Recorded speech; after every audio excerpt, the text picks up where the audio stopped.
I've always said, like, if I wasn't painting, I'd rather be dead. If I wasn't making anything, then I might as well be dead. Because I feel like that's what I was here to do.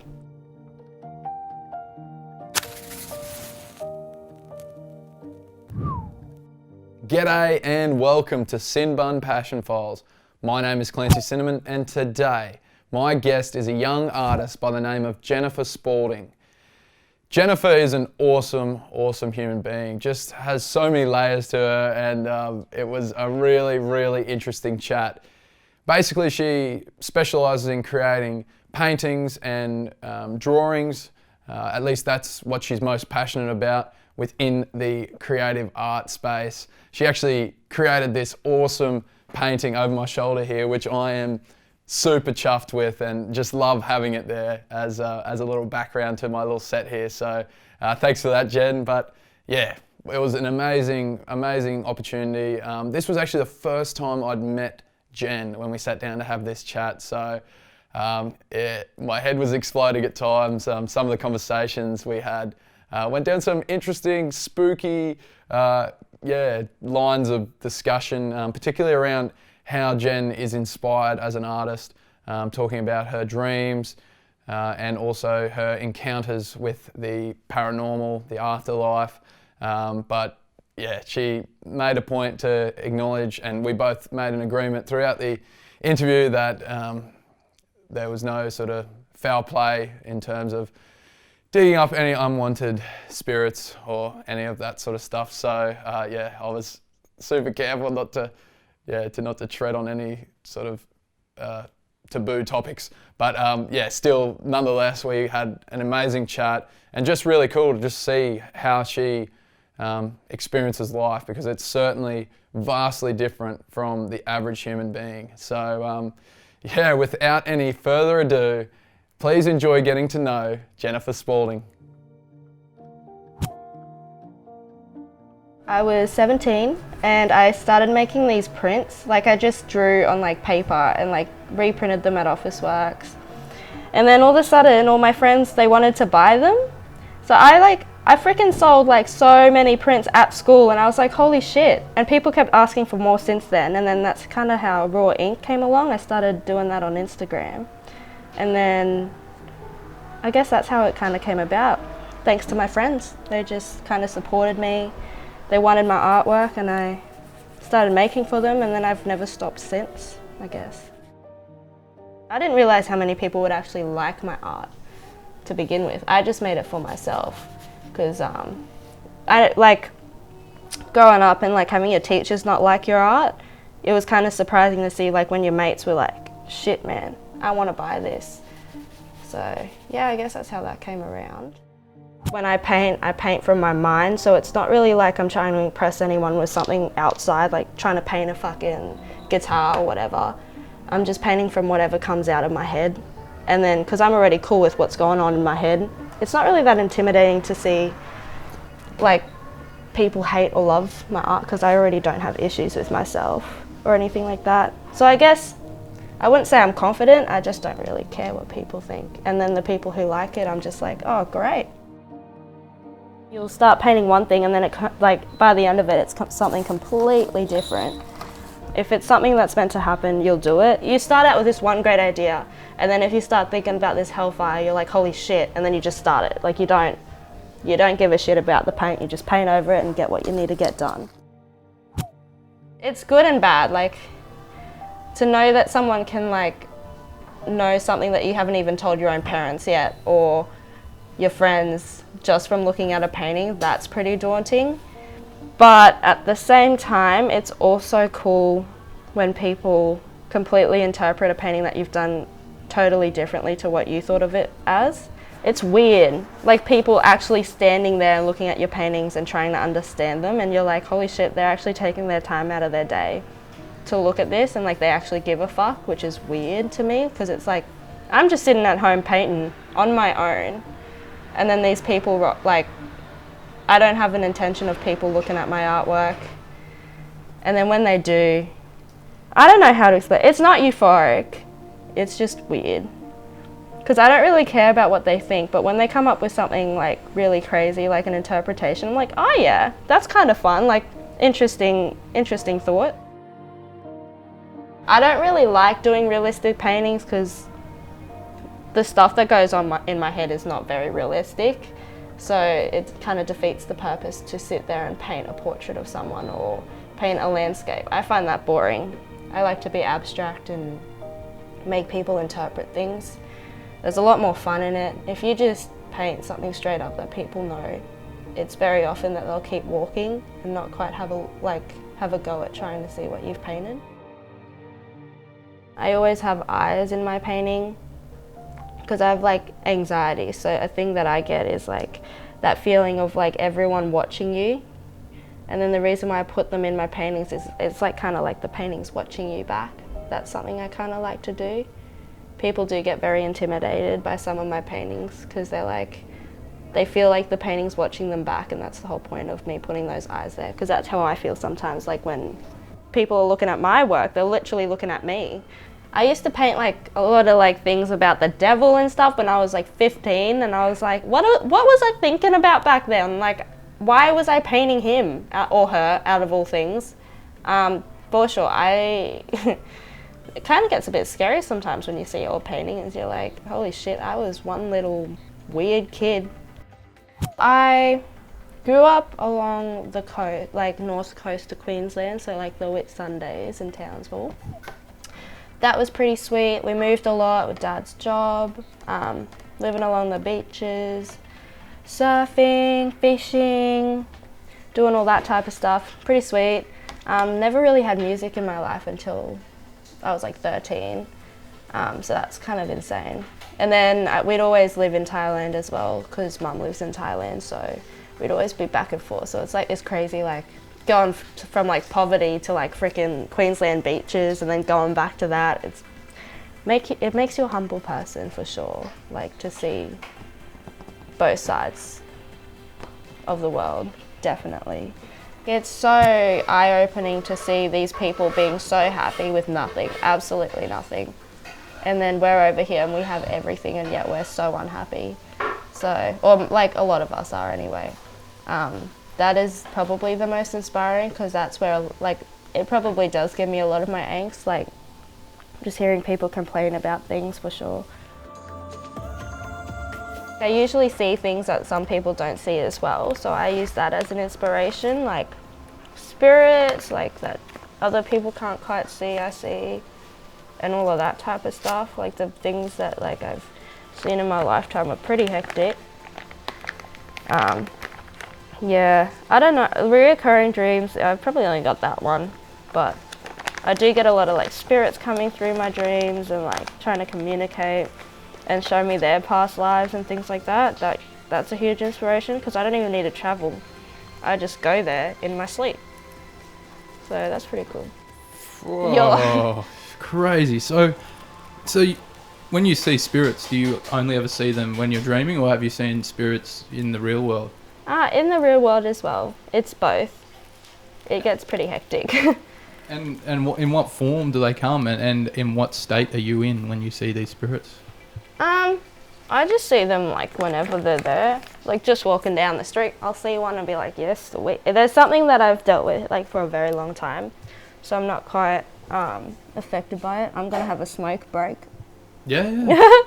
But yeah, I see them all the time, literally almost every day. It doesn't really bother me anymore. You kind of just keep moving. So have you seen a spirit today? Not today. Oh wait, no, yes I have today. I was at a campsite in Talabudra and I saw one when I was going to the toilet, and I was like, "Saw, dude." I just kept walking. So what form do these spirits come in? Most of the time they look like just like you and me, like human. Sometimes I can't even tell that they're actually dead, like they're not people. I remember, like for example, sorry, is that okay if I move? Oh. Yeah, that's fine, yeah. I didn't even think of that. No. Something that I thought about the other week, like there's like a shop down the road, and it's, sorry, I keep moving. No, that's fine, I'll just try and follow you as best I can, yeah. Yeah, so there's this shop down the road and it's like an antique shop. And I went downstairs and I was talking to this guy in like a top hat and we had like good mad chat. And like, he was like, what are you doing on your day, blah, blah, blah. And like, we kept talking. Like, I just completely didn't even realize. And then I like told the lady, I was like, oh, that's a nice, like the lady who works there. And she like owns the store. She's like freaking 80 something. And then she was like, what man? And I was like, you know, the lad with the top hat downstairs. She was like, you're kidding me. I was like, what are you talking about? She's like, that's one of the spirits here. Like, not many people see him. And I was like, oh my God, fuck.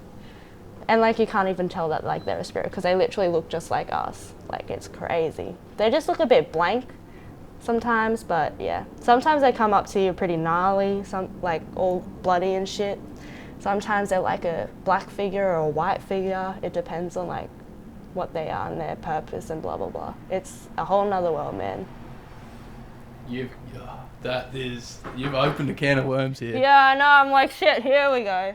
No, I knew there was something like this in you because you look at your artwork and it's not, that sort of stuff doesn't just come from what the average, you've got some senses or something going on that is different to others. So I'm interested, like what conversation, like what communication, what's the most sort of enlightening thing you've heard from a spirit? They don't really come and help me. It's more like I have to help them most of the time. But things like meeting your like the spirits that look after you, like your angels type of thing, that's pretty cool. And just seeing like why they're around you and like what their purpose is, that's probably something that, it's not enlightening, but it's like nice to know that they're there to help you out, that's for sure. Just there's a whole nother world out there, man. Like, holy shit. There's spirits, there's fucking ghosts, demons. The devil's probably real. I haven't met that one yet. God's probably real, whatever that is, to like whatever. You know what? I reckon God's like the same thing, just different religions see him in a different light. Because everyone has this one huge power in their religion. I don't know. There's always something out there looking out for you.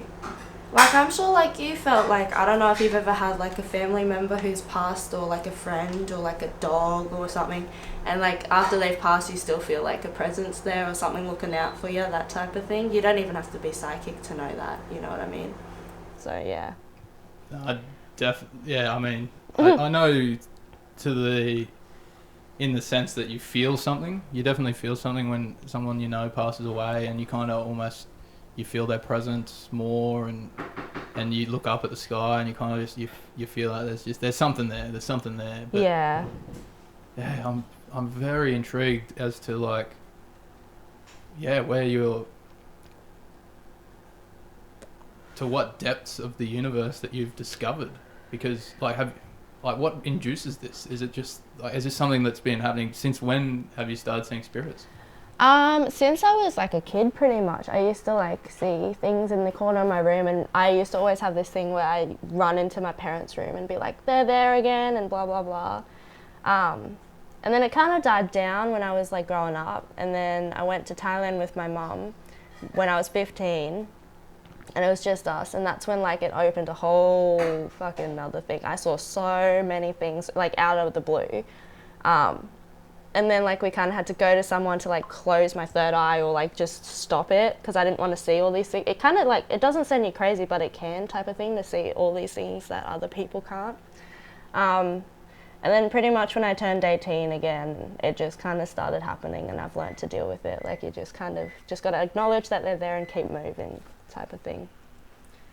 So are you one that believes that they're all around us right now, that they're here right now, or like do you feel like you would be seeing them right now if they were here?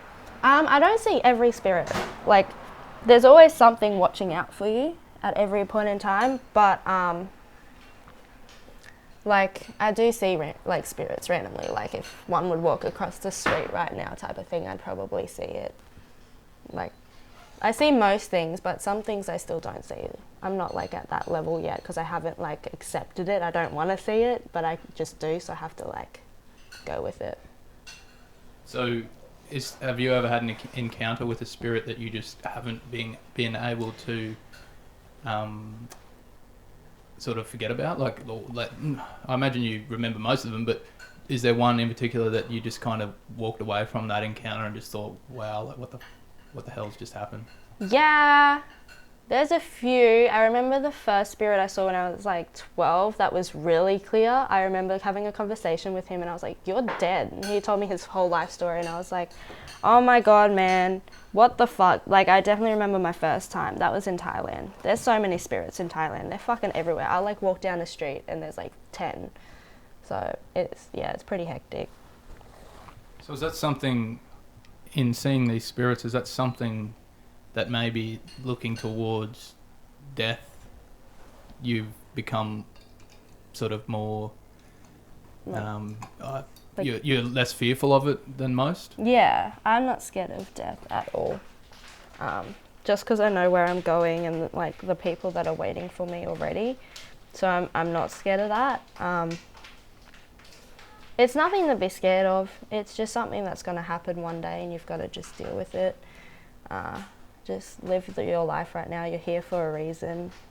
I'm not really too shaken. If I die right now, I'd just be like, sweet, okay, fine. That's this life done.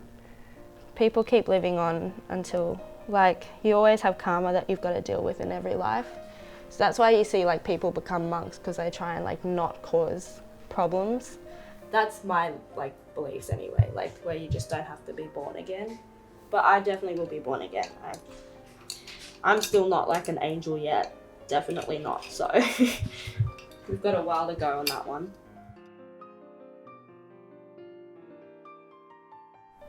It's like the only way I can express a lot of the time what's going on in my mind and the things that I see is through painting. It's definitely a coping mechanism for me to be like, to just stay sane.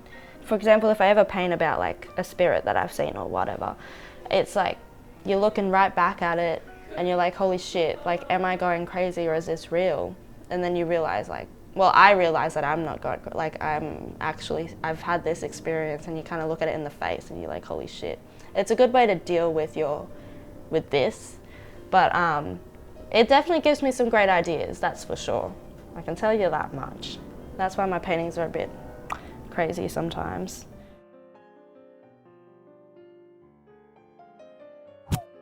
Hopefully, first of all, I'm still alive. Second of all, I hope I'm happy.